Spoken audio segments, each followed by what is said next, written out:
Christ. Amen. Well, we are almost done with the case for Christ. I tried to outline a few weeks in advance, and I think we may end up combining some of the future chapters in future weeks. But right now we are on chapter 9. Chapter 9 is Lee Strobel interviewing a theologian named D.A. Carson. And he's following up on what we talked about in the last couple of chapters. So 2 weeks before we broke for the holiday season, we talked about the fact that Jesus really did claim to be God. A lot of skeptics say that the real Jesus never actually claimed to be God.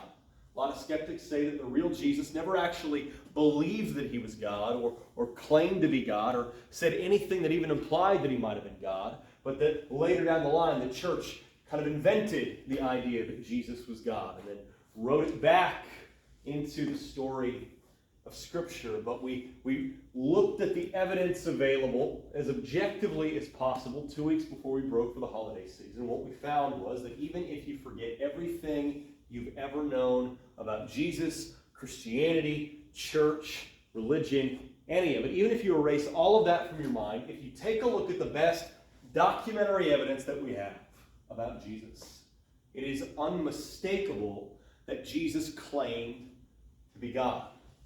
That's what we learned 2 weeks before we broke for Christmas. That's part of what today is going to build on. But 1 week before we broke for Christmas, we had to deal with another potential issue. And that is, was Jesus crazy? Right? Because lots of people claim to be God. Most of them are crazy. And so, when Jesus claims to be God, that tells us what he believes about himself, but that doesn't tell us anything about whether his mental state is trustworthy, right?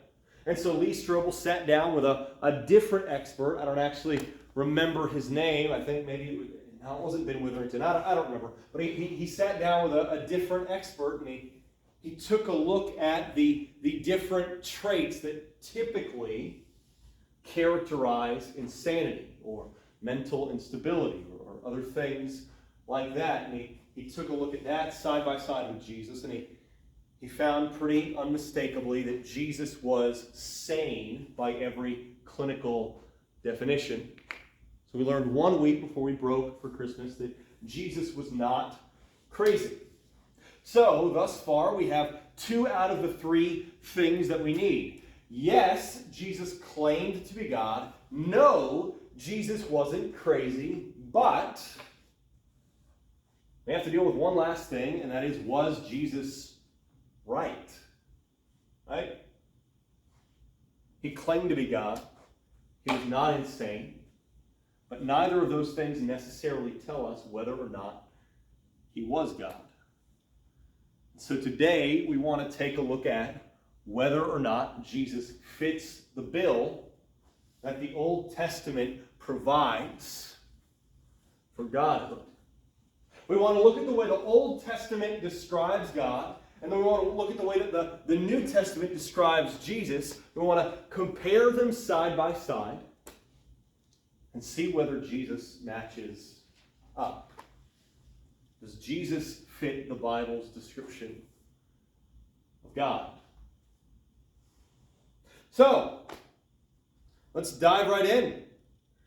Before we get into specifics, and I didn't write quite as much on the board this time around because I was in sort of a hurry, but before we get into anything specific, were there any things that stood out to you from this chapter that really kind of gripped you? Might have been a while since you read it. That's okay.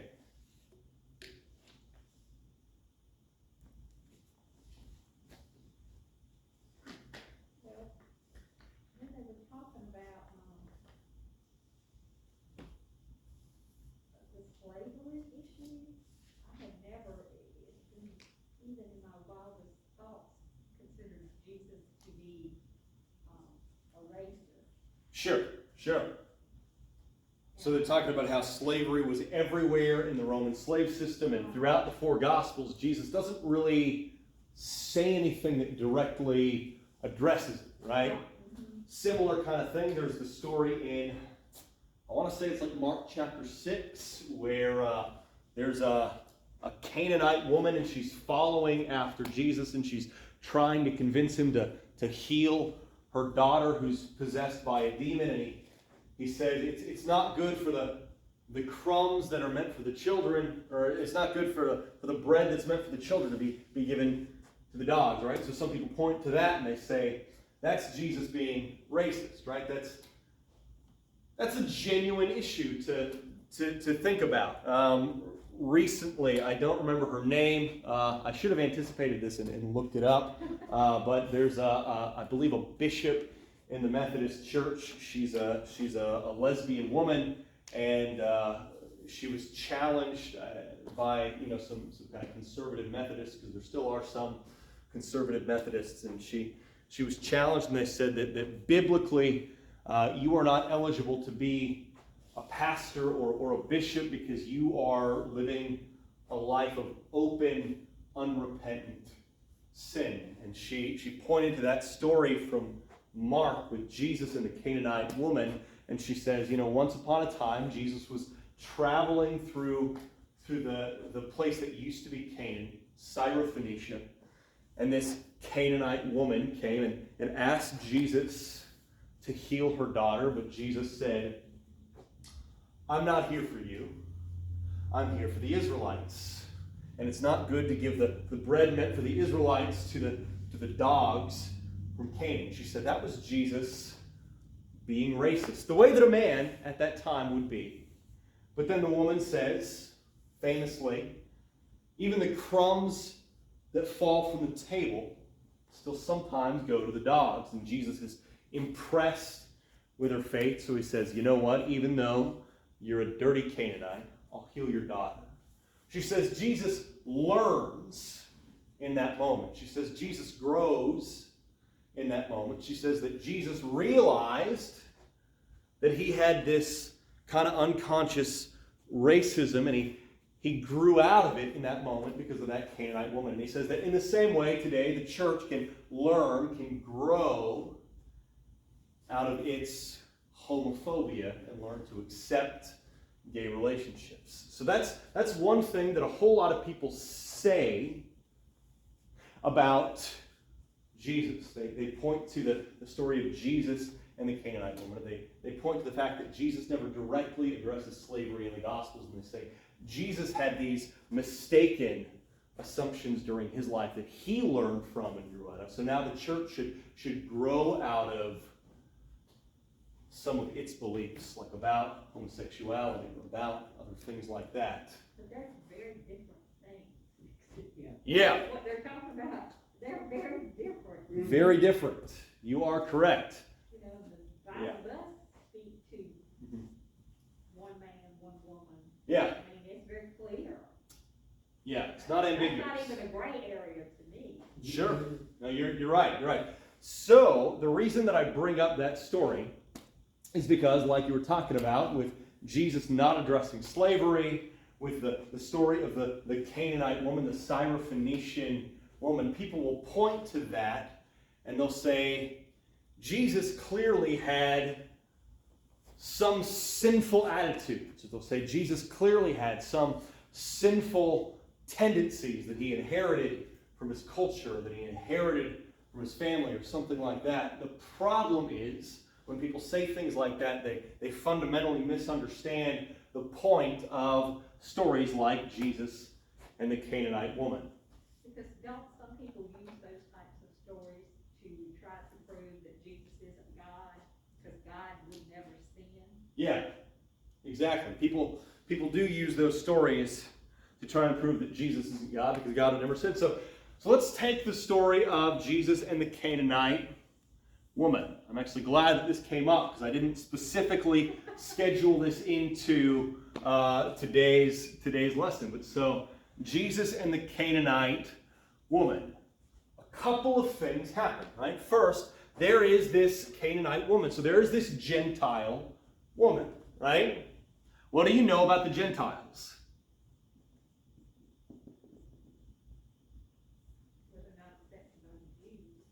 They were not accepted by the Jews. Yeah, that's true. So, throughout, go ahead. No, I was. Oh, I think you're raising your hand. Okay. So throughout the Old Testament, very specifically, there was the nation of Israel, right?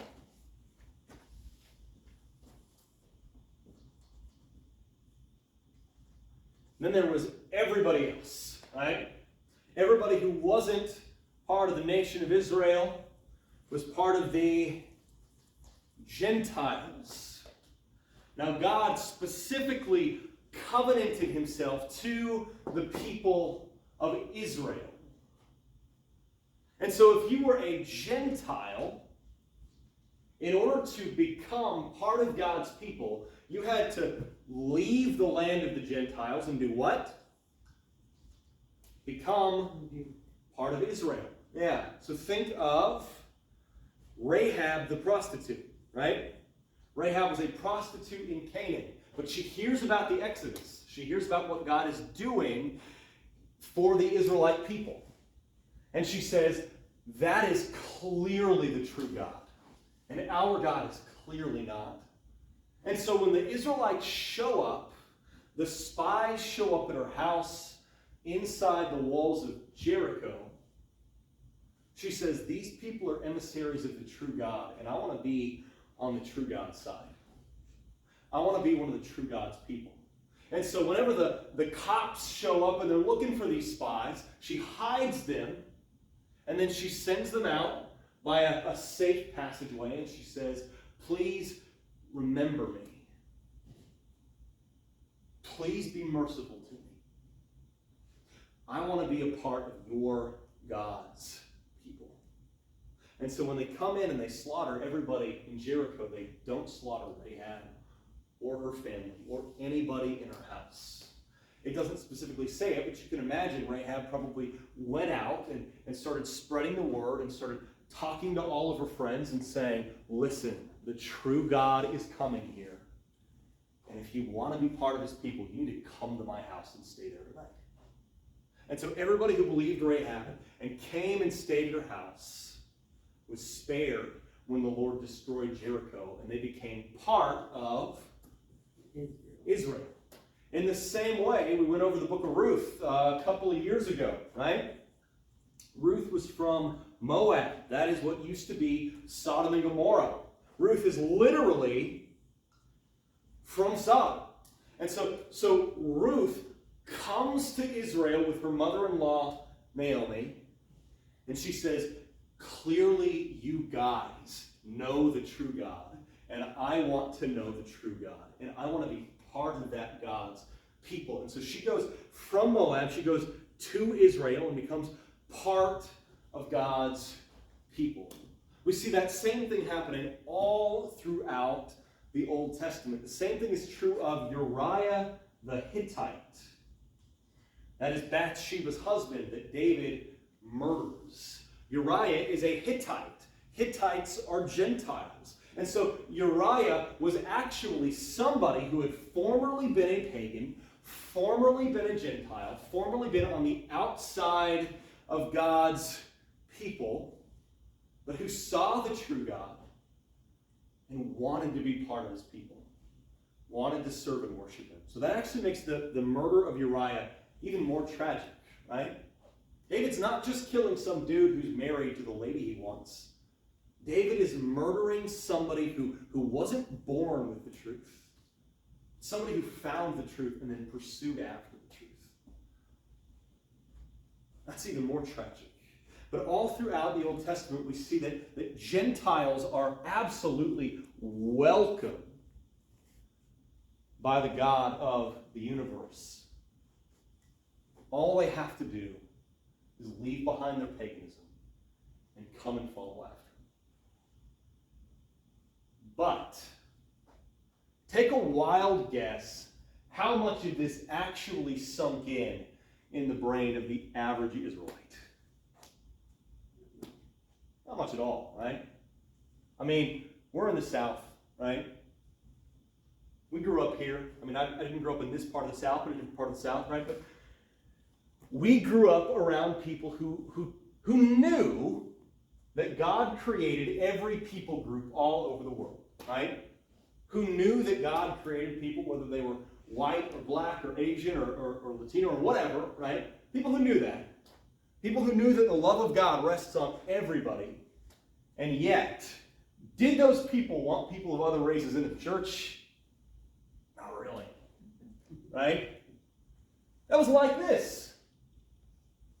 The Israelites knew that God had created every single people group.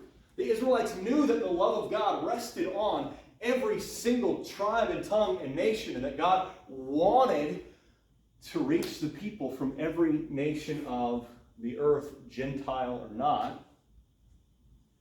And yet the average Israelite did not want Gentiles in their synagogues, did not want Gentiles in their villages, did not want Gentiles marrying their daughters and making mixed Jewish-Gentile babies, right? The average Israelite had no love for the Gentiles. Don't they have a problem now with the Jews marrying the Catholics? Maybe. I mean, like in New York, there are heavy Catholic populations and there are heavy Jewish populations, and so there's a lot of intermarriage between Jewish and Catholic people. And so if you're from a very traditionalist Catholic or a very traditionalist Jewish family, very, very probably your parents might have an issue if you, as a Jewish girl, like married a Catholic boy, or vice versa. I know a couple of friends of mine are ethnically Jewish, and one guy started dating this girl in college, and they got really serious, and he went to her family home to ask her dad if he could marry her, and his dad said, "No, I'm not comfortable with that." And he was like, "Why?" And he was like, "Well, you're Jewish." And he was like, "I'm Baptist." And he was like, "Well, yeah, but you're Jewish." And he was like, and so those attitudes do continue to this day from like Jewish Gentile and Gentile Jewish lines. I think the average Gentile doesn't even, doesn't care at all. The average Jewish person doesn't care at all. But yeah, the attitudes still pervade. But so in the first century A.D., most Israelites had no desire to admit Gentiles into their faith, into their families, into anything. And so, what do you think?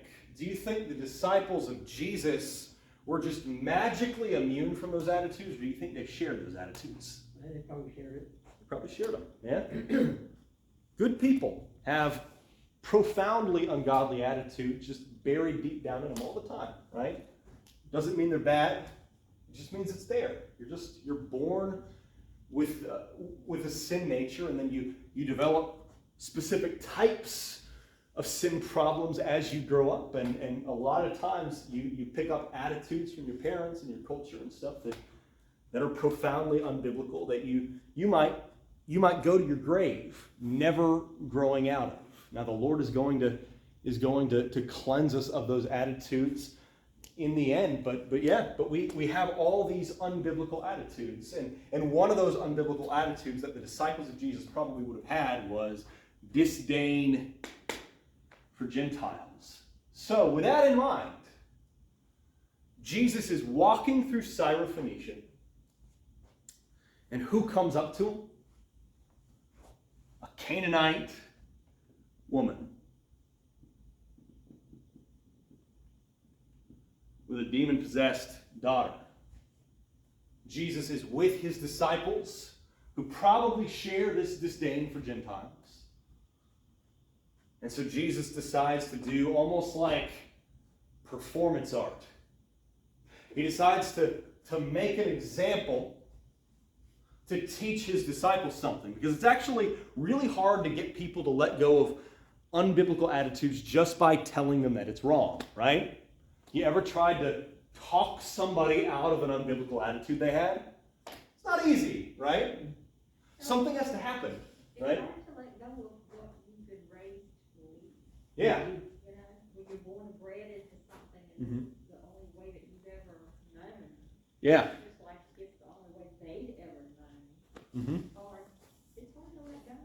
Yeah. Exactly. Yeah.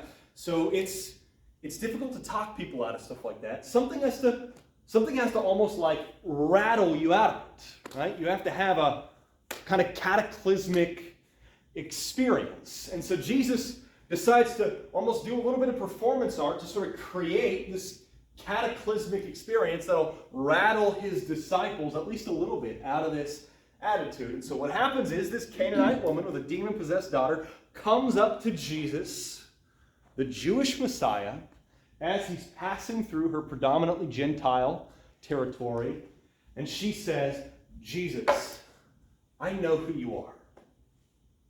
You're the Messiah. I know about you. I know what you can do. I have this demon-possessed daughter, and I know that you can help her. Please have mercy on us and heal her. And so first, Jesus says exactly what his disciples expect him to. He says, what? It is not good to give the bread meant for the children, that is the Israelites, to the dogs, that is the Gentiles. At that time, generally speaking, Israelites would refer to Gentiles as Gentile dogs. He says, it is not good to give the bread meant for the children to the dogs. And right about that point, his disciples are probably saying, yeah, that's right. And so he starts to kind of performatively walk on. But then she follows after him. And she demonstrates that she's serious about this. She actually believes what she just said about Jesus. She pushes on and she says, you know what? Whatever. If I'm a dog, I'm a dog. But you're still the Messiah. And so, sometimes at the table, the crumbs from the bread that you gave to the children falls off the table and the dogs get to feast on it. Give me the crumbs. Give me something. Because only you can do this. And then Jesus says, you have spoken well. Go in peace. Your daughter is healed. Now, if you're one of the disciples, that scene just broke your worldview. Because the Jewish Messiah is not supposed to waste his healing ministry on Gentile dogs. And he just did.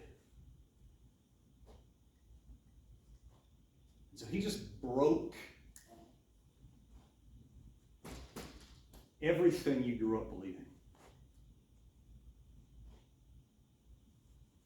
And so, in the Canaanite woman story, if you understand the context, if you understand what's going on in this passage, this is not Jesus first being racist and then learning from a Gentile woman. This is Jesus teaching his disciples a lesson with this Gentile woman. And so the Methodist bishop lady is wrong. And so are people who point to this story as evidence that Jesus could not have been God because Jesus had sinful attitudes. This story is very much like all the other stories along those lines. If you go into it hastily, you read it lazily, you might come to the conclusion that it somehow disproves the divinity of Jesus. But if you read it patiently and carefully, and you go out of your way to learn the context, to figure out the point of the passage, and as always, it further demonstrates the deity of Jesus. Jesus transcended the cultural, I guess you could say the cultural racism of his day in a way that it would have been unbelievably difficult for any normal human to do. Right? He transcended his culture's overwhelming conditioning regarding Gentiles in a way that a normal human would have a very difficult time doing. So yeah, that's good. But we need to get into the main kind of, meat of the lesson. This is absolutely relevant, but I want to go a little more directly for the jugular. So, specifically, we are talking about how well the Jesus of the New Testament lines up with the God of the Old Testament. And I think the simplest way to do that is to look at the categories that the Old Testament gives us for God. So, there are plenty of things that we can talk about here, but most theologians, most biblical scholars, most interpreters of the Bible tend to divide the fundamental attributes of God into a handful of very broad categories. First things first, something called omniscience. That's a big word, right? Omniscience. Does anybody remember what the word omniscience means, either from this book or just from maybe a Sunday school class you had back in the day? All power. You're close. So omniscience is all-knowing. Yeah, so when we say that God is omniscient, we mean that God is all-knowing. God knows everything that there is to be known. God knows every possibility. God knows every contingency. God knows every hair on your head. Like Jesus says, God knows every single thing that there is to be known. Now, obviously, theologians have some disagreements over what God's omniscience looks like. But at the end of the day, all Orthodox Christian theologians, pastors, teachers, whatever, agree that God is all-knowing. God knows everything. We see this in the first 6 verses of Psalm 139. In Psalm 139, the psalmist says, Lord, you have searched me and known me. You know when I sit down and when I stand up. You understand my thoughts from far away. You observe my travels and my rest. You are aware of all my ways. Before a word is on my tongue, you know all about it, Lord. You have encircled me. You have placed your hand on me. This extraordinary knowledge is beyond me. It is lofty. I am unable to reach it. The psalmist is saying, God is all-knowing. God is omniscient. Here's the problem. There are several times throughout the 4 Gospels, most specifically Matthew 24, where Jesus says, I don't know. Case in point, Matthew 24, the disciples are asking him when he's going to return, when he's going to bring his kingdom in its fullness.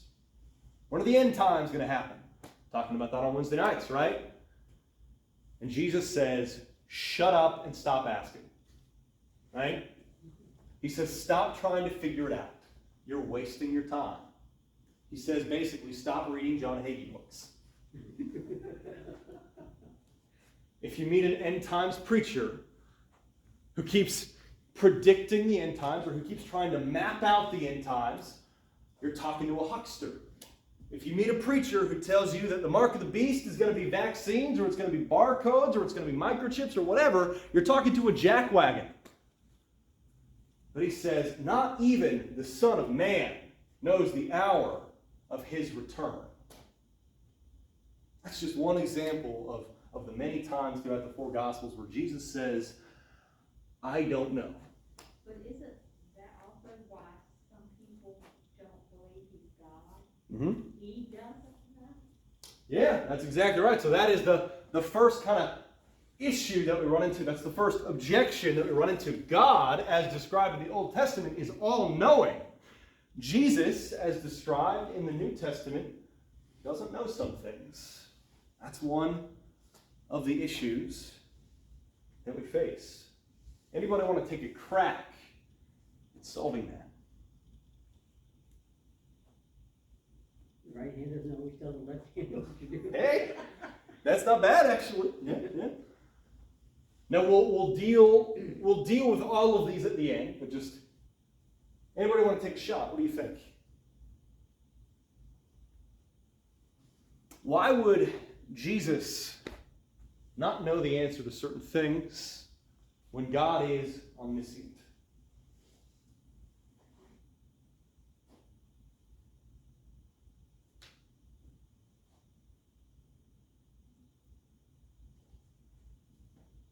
That's okay. We'll get to it. But before we get to it, I want to make it worse.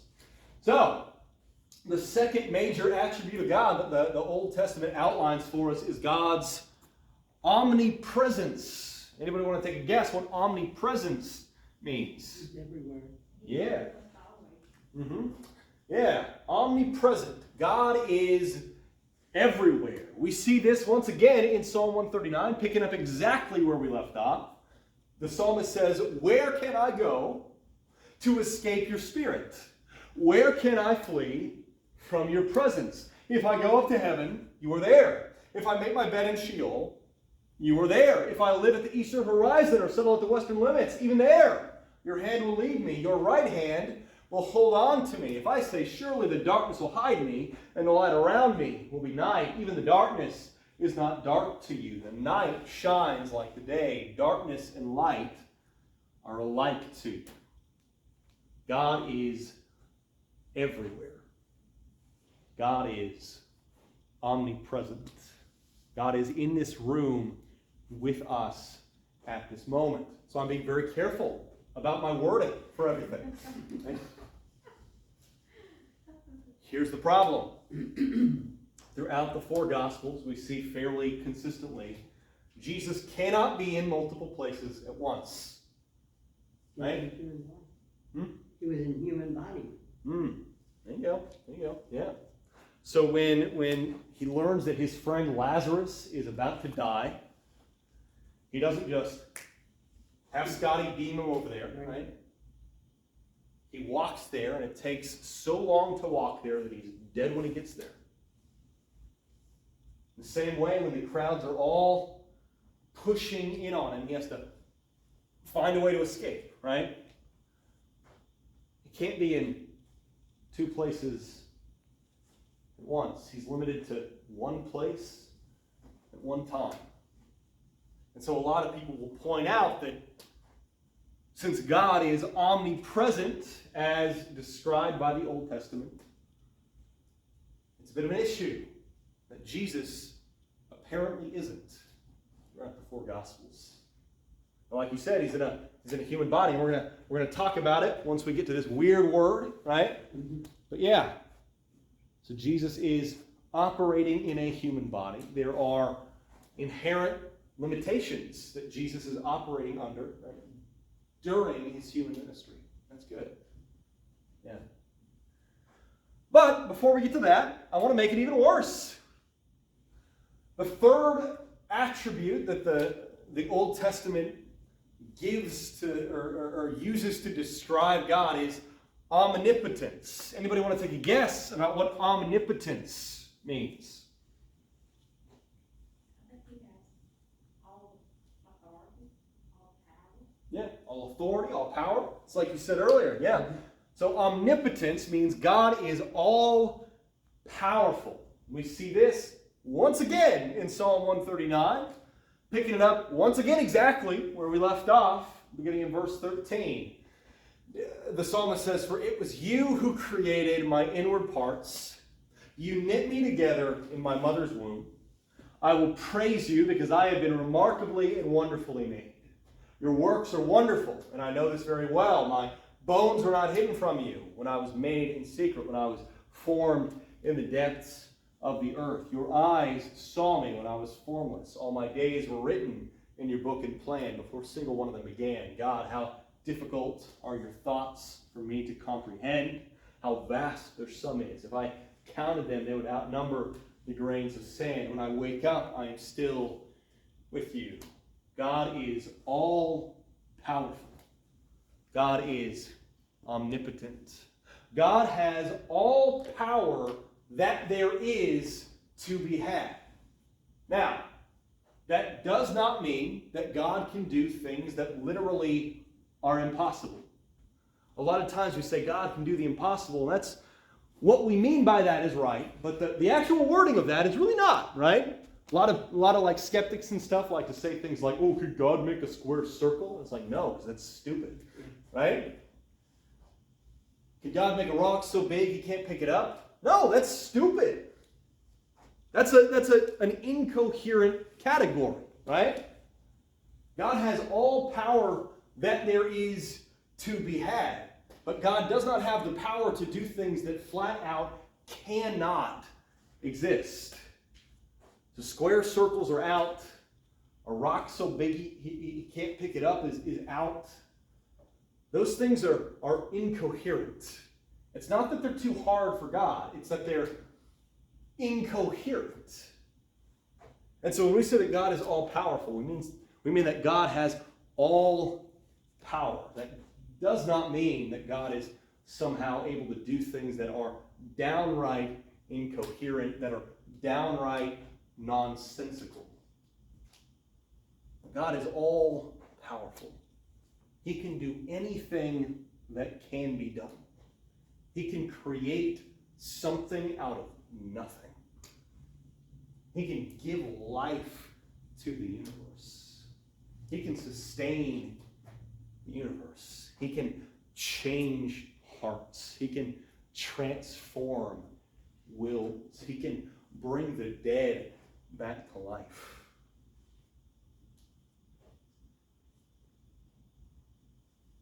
Here's the problem.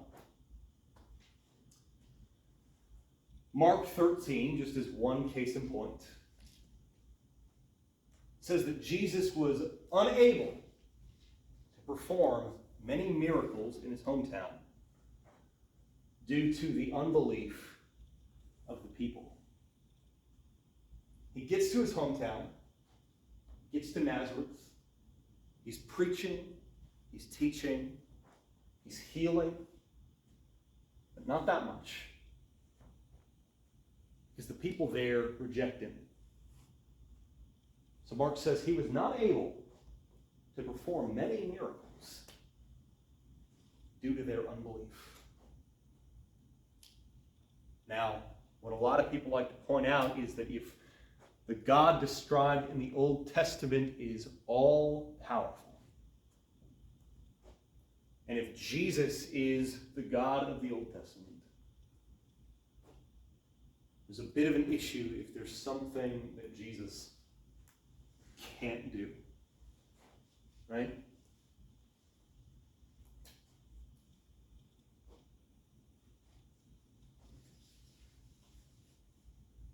Let's make it just a little bit worse. Just two more times. The fourth attribute that the Old Testament uses to describe the God of the universe is eternality. What do we think eternality means? Forever. Yeah. God is forever. God is eternal. God is everlasting. Most importantly for our purposes here, it means that God is uncreated. One question a lot of people ask is, who created God, right? Problem is, if somebody created God, then God is not actually God, right? You can't be the capital G God if someone else created you, right? Because then you have your roots in something else. Then you have your dependence on something else. And yet God is eternal, and by eternal we mean that God is not dependent on anything. We talked about this a little bit several weeks back on a Wednesday night. It's not actually accurate to say God exists. Once again, what we mean by that is true, but the wording itself is not. Because if you exist, this is going to get kind of like freshman year philosophy on you. But if you exist, that doesn't just mean that you're here.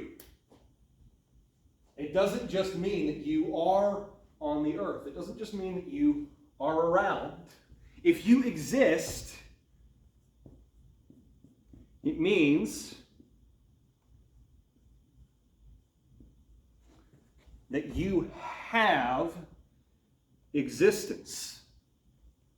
Like I said, this is going to get kind of out there, right? We're at the sort of the limits of human language, right? But you could almost think of it the way that you think of, like, there's a power plug right there, right? And if I plug my phone into the power plug, my phone is deriving its power from the plug, right?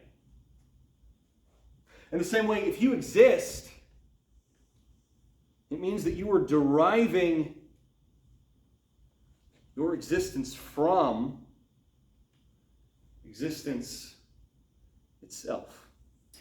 If you are a being with a lowercase b,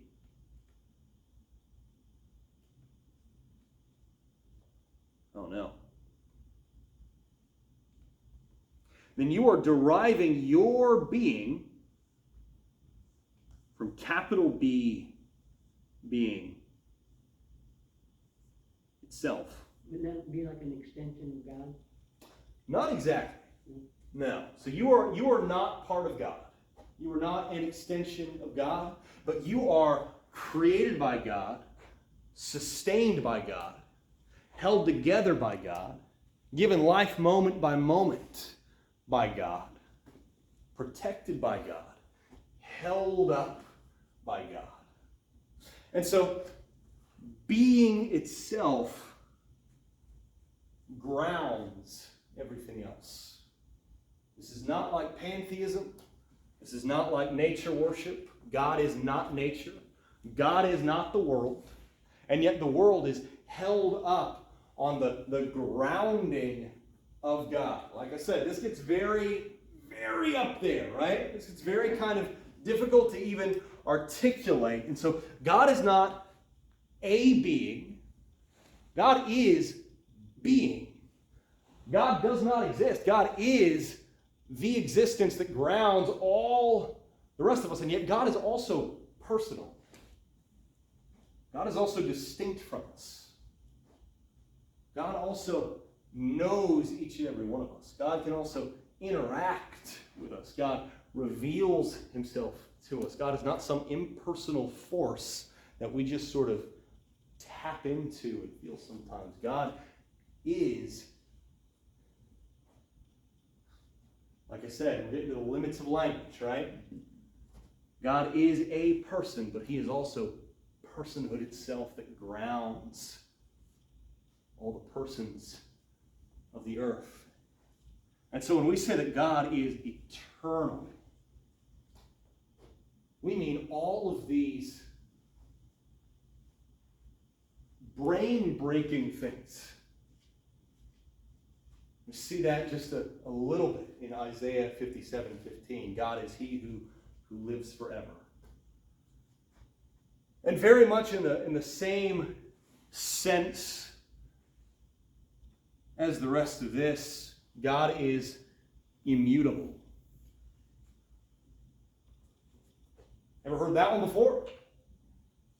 God is immutable. Take a guess what you think that means.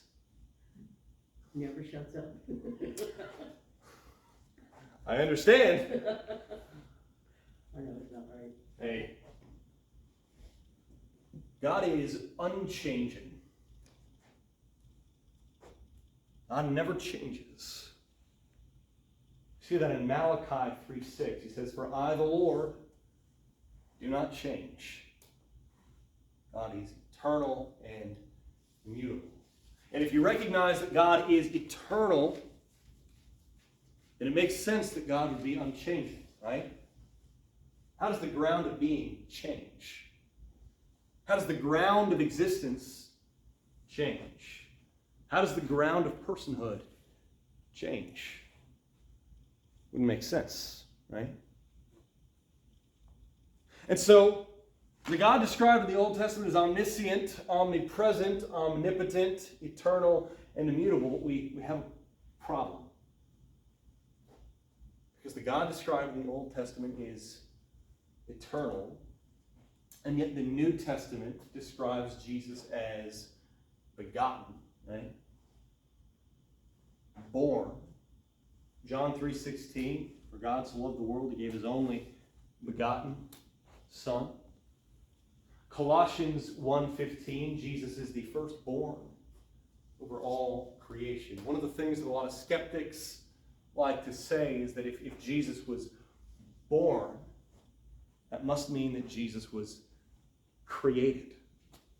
We'll say that if Jesus was begotten, that must mean that Jesus was created. If Jesus is the firstborn over all creation, they say that Jesus must have been created. There must have been a time when there was no Jesus,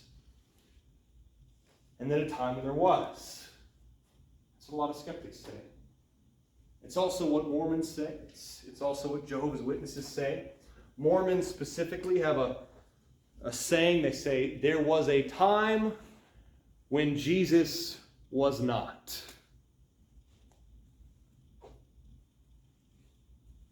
And so a lot of skeptics say, how can Jesus be eternal, like the God of the Old Testament, if Jesus was born? Anyone want to take a crack at solving that one?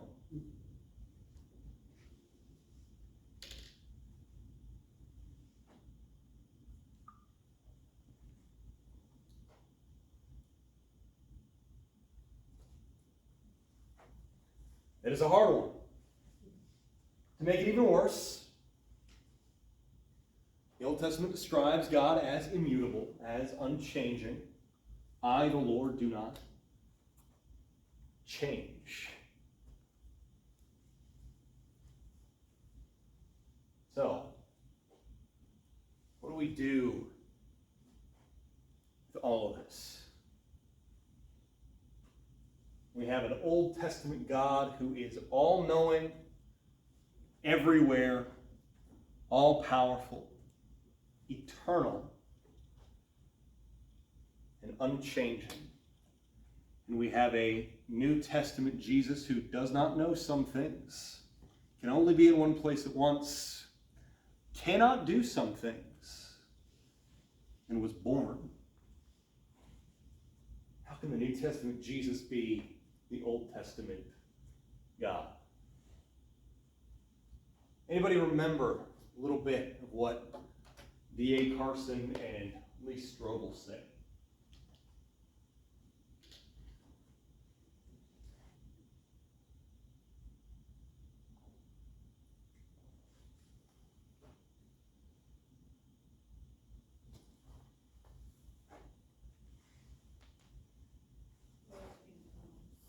One section, Austin,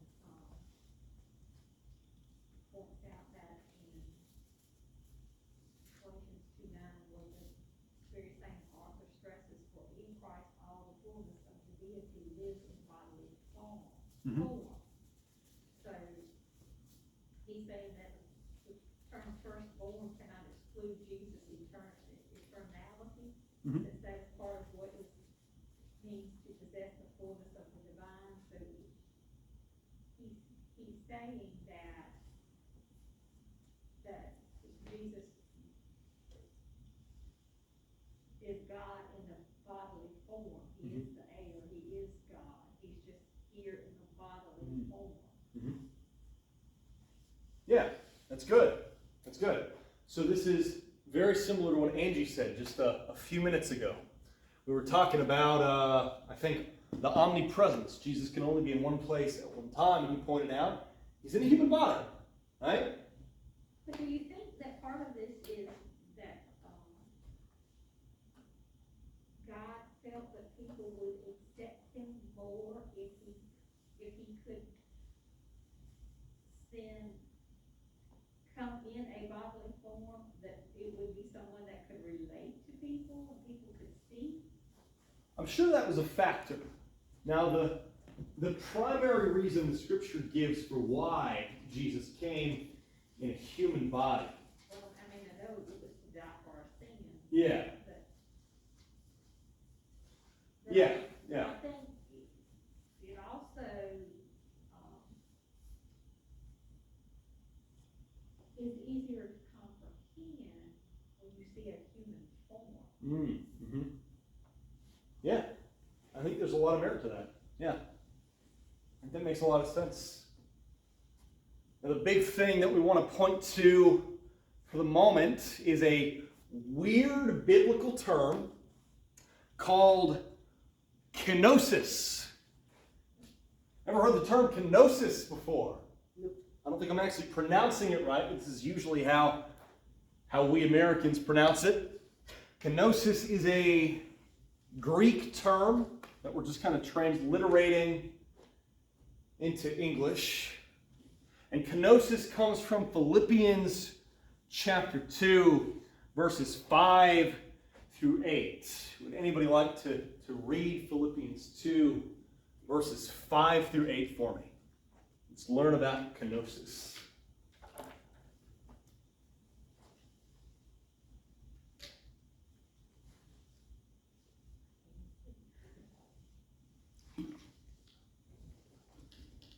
I just spilled water from my bottle all over myself. I got a 48-ounce water bottle because I was always running out of water. But I need to get one of those one of those attachable little nozzle things that has like a mouth spot. The hole is so big that I can't take a drink without it like. Running I everywhere. do it with these. There you go. Yeah.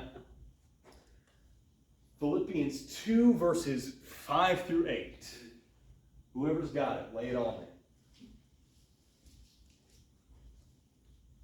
Let this mind be in you, which was also in Christ Jesus, who, being in the form of God, did not consider it robbery to be equal with God, but made himself of no reputation, taking the form of a bondservant and coming in the likeness of men. And being found in appearance as a man, he humbled himself and became obedient to the point of death, even the death of the cross. Thank you. That's good. So, we learn about something called kenosis here in Philippians chapter 2, verses 5 through 8. Paul says, being in the form of God, Jesus did not think equality with God was something to be exploited, but instead he emptied himself, taking on the form of a slave. The church has historically believed in something called kenosis, which is the Greek term for emptying himself.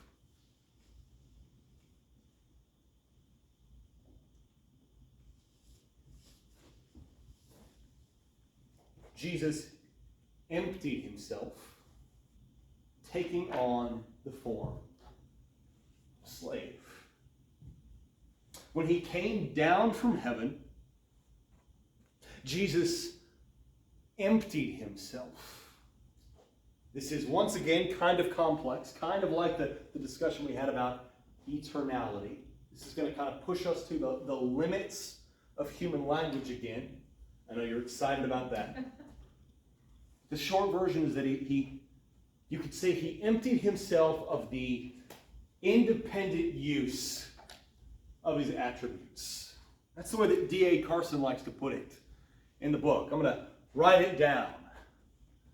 He emptied himself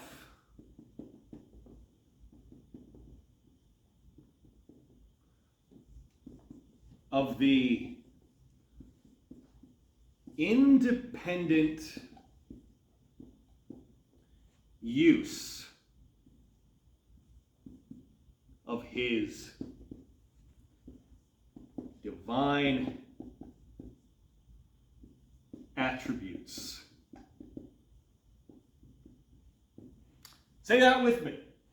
He emptied himself of the independent use of his divine attributes.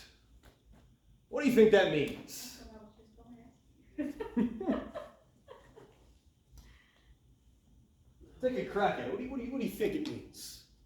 That he did away with, he didn't want to, he was going to be human and not everything else that came with it.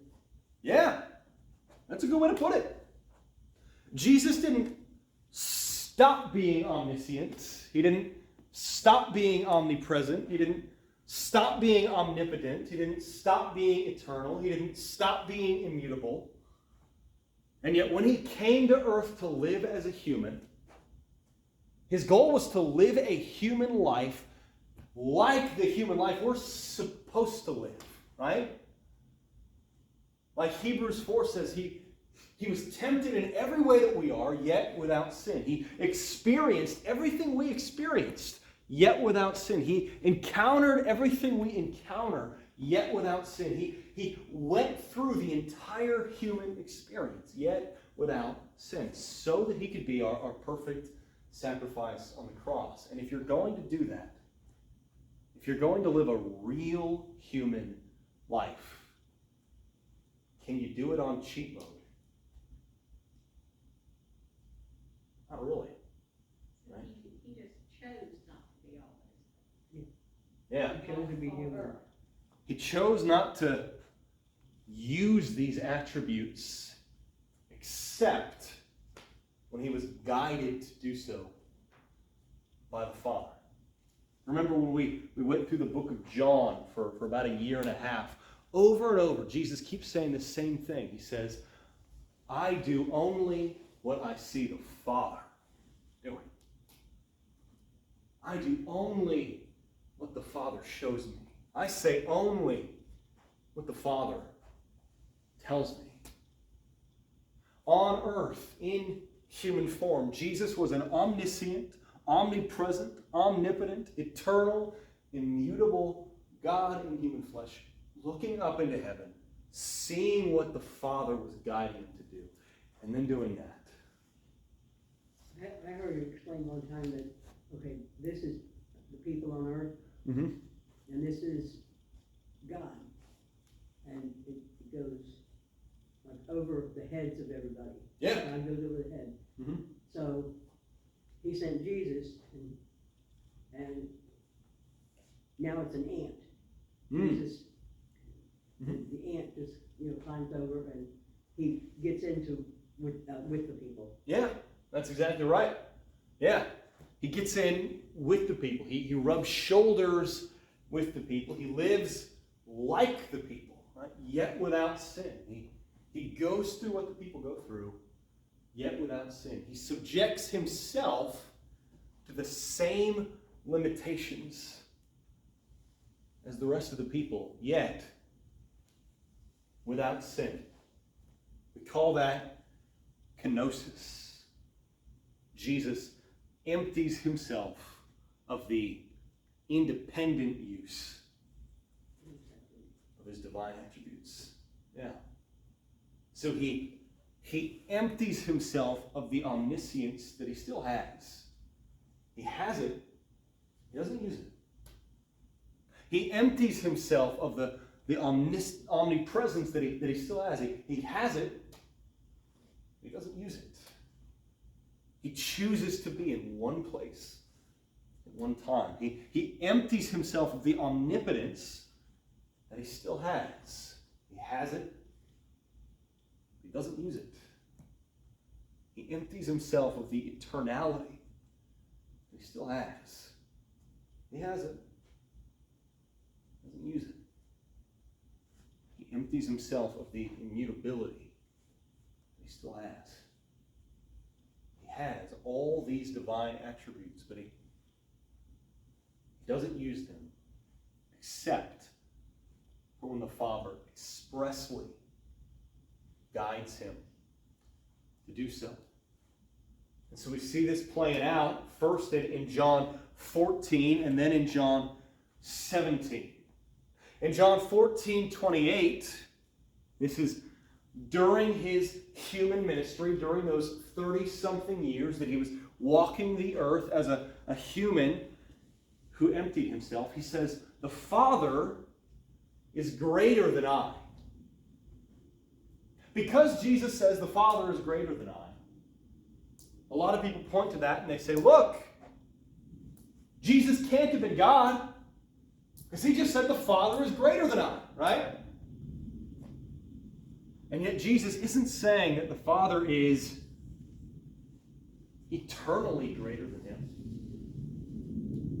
He's saying that now, because I have emptied myself, now because I have come down and I've emptied myself of the independent use of my divine attributes, right now,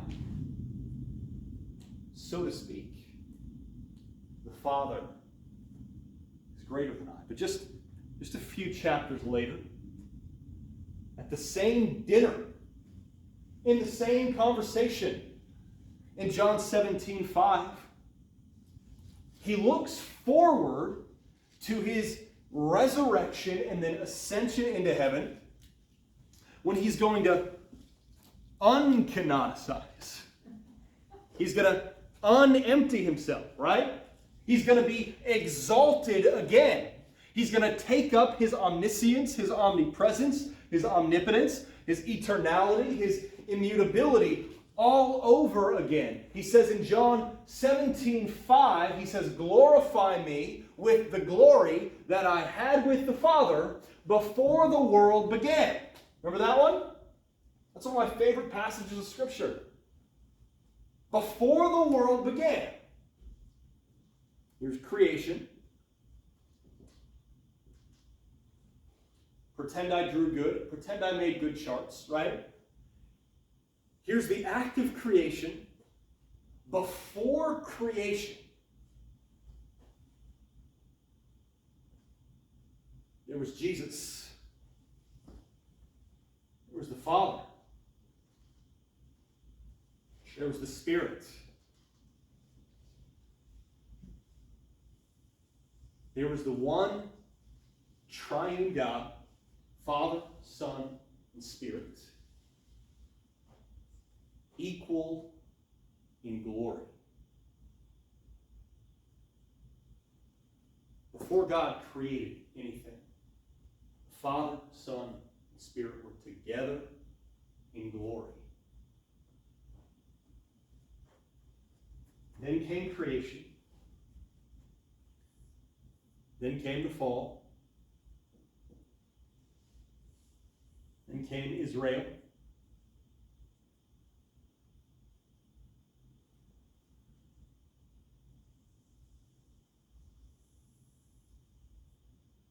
Then came the ministry of Jesus.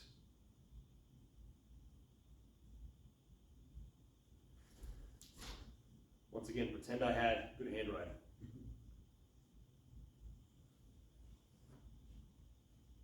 Right here. This is when somehow, we don't know how it all works, Jesus empties himself. Kenosis. He empties himself, takes on human form, temporarily stops using his omniscience, omnipresence, omnipotence, eternality, immutability, lives a human life, experiences the human experience, endures every temptation we endure, yet without sin. Then he's crucified, and he's resurrected.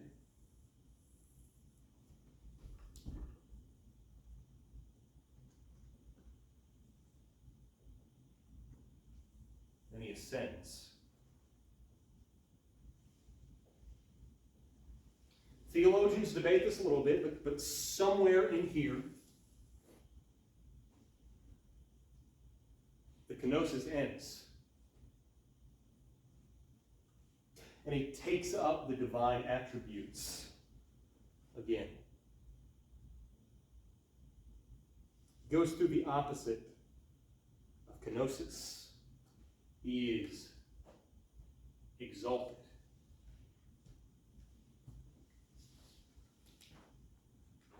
So Jesus says, glorify me with the glory I had with the Father before the world began.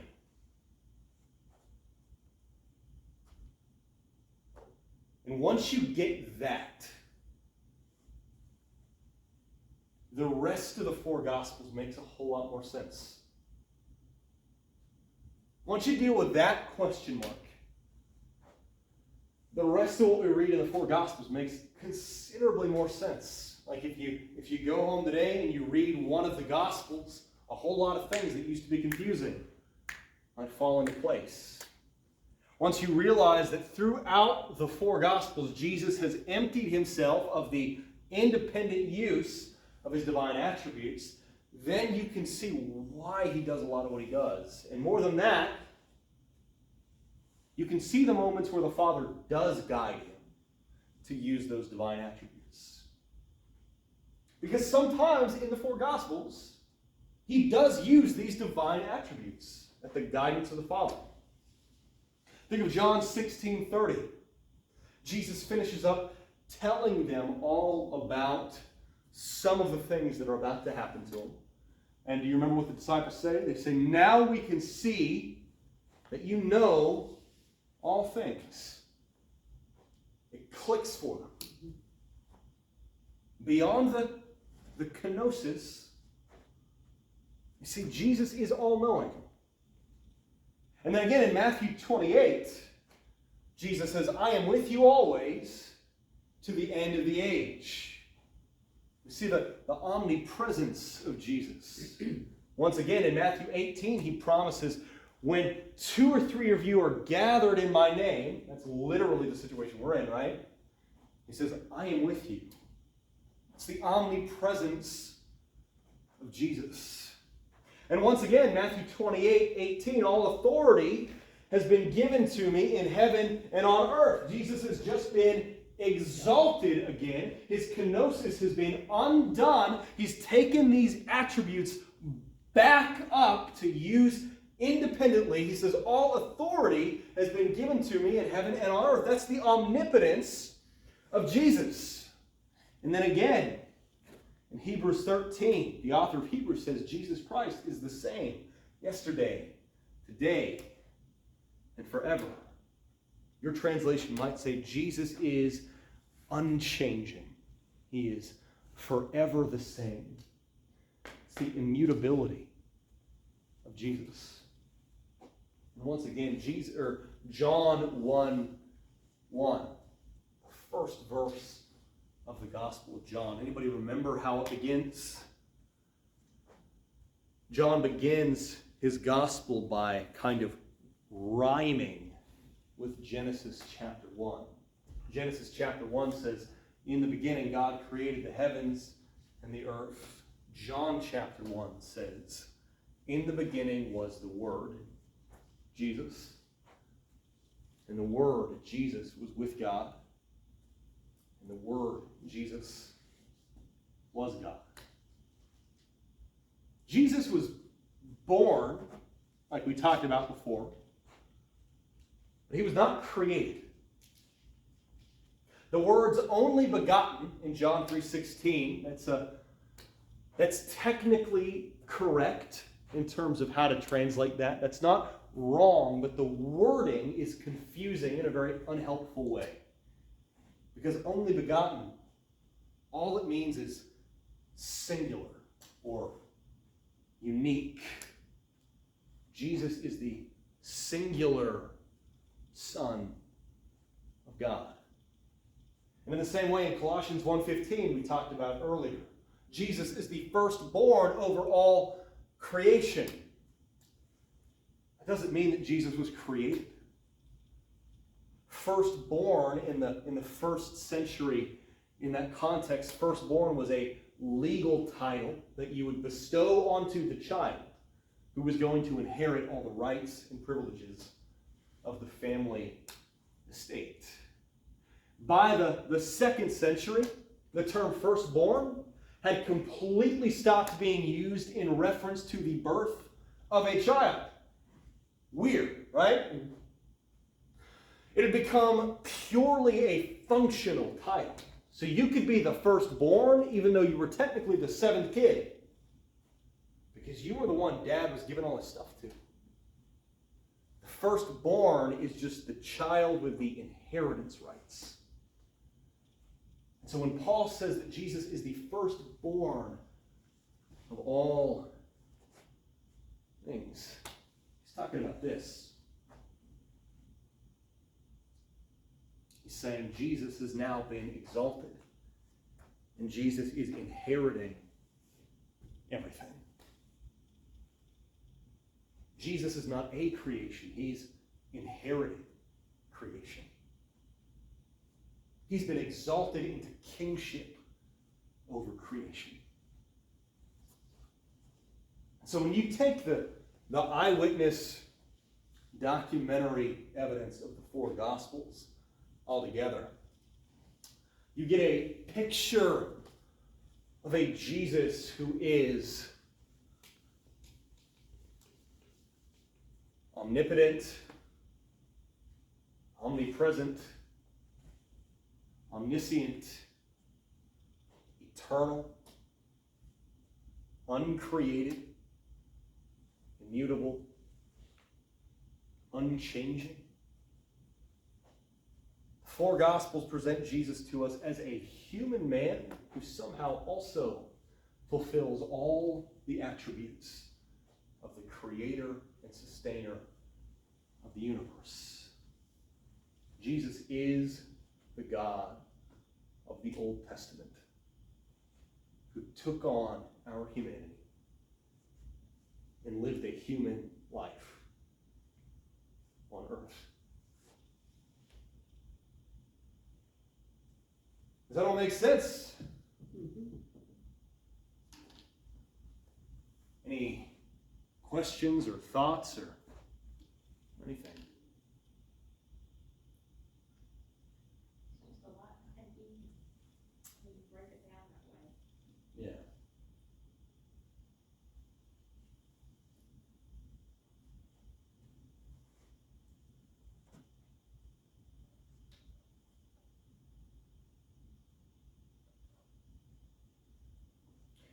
Would anybody like to pray to dismiss us? Okay. Father, we just thank you again for this time together. Lord, we're just so grateful